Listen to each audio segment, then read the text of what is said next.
Arriveranno già a gennaio 10 medici per il pronto soccorso, poi dovranno finire il corso e immagino altri 30, una trentina per l'area medica che dovrebbero arrivare a Treviso. Arrivano i rinforzi all'ULSS 2 Marca Trevigiana.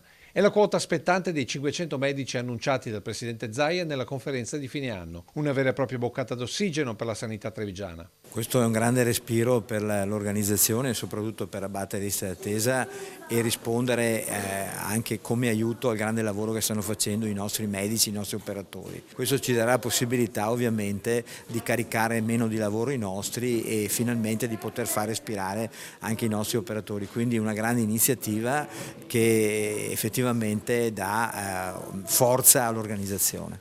Perché la battaglia continua è sulle liste d'attesa che, sottolinea il direttore generale, ad Asolo stanno diminuendo grazie alle autorizzazioni regionali. Un aumento di budget, di modo che abbiamo potuto fare grossi investimenti in termini di libera professione aziendale, in termini anche di utilizzo di pensionati che possono continuare a lavorare in libera professione e abbiamo già ridotto di oltre il 50% le galleggianti che avevamo.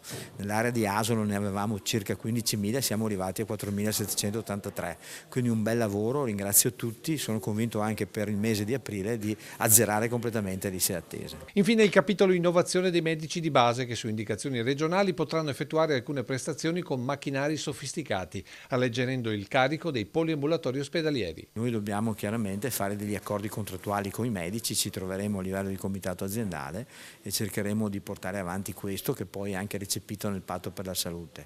Io sono convinto che troveremo la disponibilità dei medici di famiglia perché sicuramente è a vantaggio del medico di famiglia ma soprattutto dell'utente poter utilizzare la telemedicina e quindi lavorare in stretto rapporto con gli specialisti. È l'obiettivo del 2020 ed è un obiettivo importante che significa far correre meno il cittadino.